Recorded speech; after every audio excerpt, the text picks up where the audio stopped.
ఒకే కుటుంబంలోని వ్యక్తులు వేరు పార్టీలో ఉండడం కొత్తేమీ కాదు అంటున్నారు దగ్గుబాటి వెంకటేశ్వరరావు. తమ గతంలో పార్టీలు మారినా అధికారంలో లేని పార్టీల్లోకి వెళ్ళామని చెప్పారు ఆయన. తను రాజకీయాల నుంచి రిటైర్ అవుదామనుకున్న తరుణంలో తన కుమారుడు రాజకీయాల పట్ల ఆసక్తి చూపించాడని చెప్పారు. జగన్ పార్టీ విధానాలు నచ్చే ఆ పార్టీలో చేరాడని తెలిపారు దగ్గుబాటి వెంకటేశ్వరరావు. పార్టీలు మారే నిజంగా కానీ నేను అధికారంలో ఉన్న పార్టీలోకి పోలేదు ఎప్పుడు కూడా. నేను 2004లో కాంగ్రెస్లో చేరినప్పుడు కాంగ్రెస్ అధికారంలో లేదు. 96లో బీజేపీ చేరాను నేను. ఆ బీజేపీలో కూడా ఉండటానికి వీలేదని చంద్రబాబు 96లో బీజేపీలో చేరిన తర్వాత బీజేపీ అధికారంలోకి వచ్చింది. అప్పటికి లేదు, అధికారంలో లేదు. మొన్న పురంధరేశ్వరి గారు తను చేరినప్పుడు అప్పుడు అధికారంలో లేదు బీజేపీ. ఇలా ఎప్పుడు చేరినా కూడా అధికారంలో లేనటువంటి పార్టీలకు వెళ్ళాము. మేము వెళ్ళిన తర్వాత అధికారంలోకి వచ్చింది అనేటటువంటిది అది రికార్డు. ఇక అంతకంటే నేను చెప్పను, అది గొప్ప నేను చెప్పుకోను, నా గొప్ప అని చెప్పుకోను, అది రికార్డు.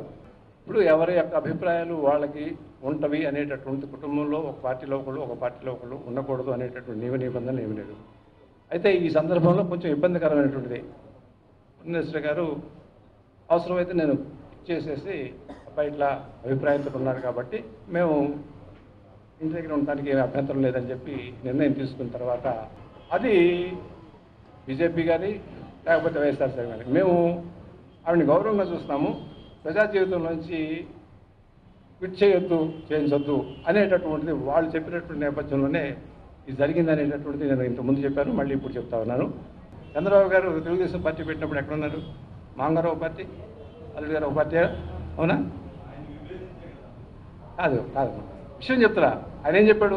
నేనే పార్టీ పెట్టమని చెప్పాడు ఈ మధ్య ఎక్కడో.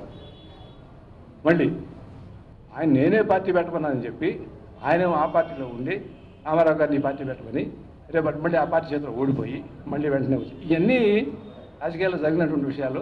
మేము కాన్షియస్గా మాత్రం ఇది ఇబ్బందికరమైనటువంటి పరిస్థితి అయినా కానీ ఈ రకమైనటువంటి అభిప్రాయం వెలిబుచ్చిన తర్వాత అవసరమైతే మానుకుంటుంది అనేటటువంటి అభిప్రాయంతో మేము ఉన్నాము అని చెప్పి చెప్పడం జరిగింది.